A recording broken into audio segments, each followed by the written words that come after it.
বিচার চাই, বিচার দাও। বিচার চাই, বিচার দাও। বিচার চাই, বিচার দাও। বিচার চাই, বিচার দাও।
আরজিকর কাণ্ড নিয়ে তোলপাড় গোটা দেশ। ধর্ষকদের ফাঁসির দাবিতে পথে নামছেন সমস্ত স্তরের মানুষজন। প্রায় প্রতিদিনই সমস্ত জায়গায় চলছে আন্দোলন।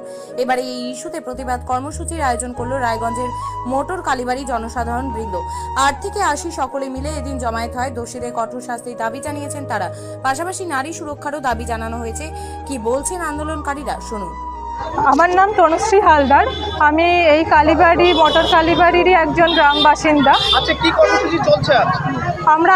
আমরা সবাই জানি আরজিকরে যে নৃশংস ধর্ষণ ও হত্যা করা হয়েছে, তারই প্রতিবাদে আমরা সকল গ্রামবাসী আজ মোটর কালীবাড়ি থেকে শিলিগুড়ি মোড় পর্যন্ত একটি শান্তিপূর্ণ মিছিলের ডাক দিয়েছি। আমাদের দাবি একটাই, আর যে দিদিটার সাথে এই নৃশংস ঘটনা ঘটেছে তার দোষীদের চিহ্নিত করা হোক, তাদের অবিলম্বে শাস্তি দেওয়া হোক, আর এবং নারী সুরক্ষার জন্য আমাদের দেশে কঠোর আইন প্রণয়ন করা হোক। আর যেন কোনো দিদি, বোন, মা কারোর সাথে এরকম ঘটনা না ঘটে। আমাদের শাসন ব্যবস্থা, বিচার ব্যবস্থা সেটি সুরক্ষিত করুক। আমাদের দাবি এটাই। আর কি কি দাবি রয়েছে পাশাপাশি? আমাদের দাবি যাতে আমাদের এই গ্রামে বা কোনো শহরে কেন, ইভেন গ্রামে আমাদের অনেক ঘটনা ঘটে যেটা কথা আমরা কোনো মিডিয়ায় জানতে পারি না। শহরে অনেকেই খবরটা ছড়িয়ে যায়, কিন্তু গ্রামে অনেকেই চুপ করে থাকে। সেই গ্রামবাসীকেই আমরা সচেতন করতে চাই। আমরা চাই তারা যেন এগিয়ে আসে, তারা যেন প্রতিবাদ করে, তারা যেন চুপ করে না থাকে। এবং সমস্ত গ্রামবাসী, আমাদের দাদা, ভাই, বাবা, কাকা সবার কাছে অনুরোধ, আপনারা যেন প্রত্যেকটা গ্রামের মেয়েকে সহযোগিতা করেন। আমার নাম বিশ্বজিৎ দাস। আজকে মানে গোটা দেশ জানে আজকে আমাদের আরজিকরের দিদি বা বুনু তার সাথে কি অত্যাচার হয়েছে, সেই অত্যাচারের বিরুদ্ধে আজকে আমাদের এই মানে মিছিল। আজকে দেখতে পাচ্ছেন আপনারা, আমাদের সাথে 8 বছর থেকে শুরু করে 80 বছরের বয়স পর্যন্ত লোক রয়েছে, ঠিক আছে? তাদের একটাই দাবি, উই ওয়ান্ট জাস্টিস, আর কিছু না। আমরা চাই যে পশ্চিমবঙ্গে এমন আইন আসুক যাতে পরবর্তীতে কেউ এই কাজটি করলে তাদের রক্ত যাতে ভিতর থেকে বলে যে না, এই কাজ আর করা যাবে না। এটাই আমাদের দাবি।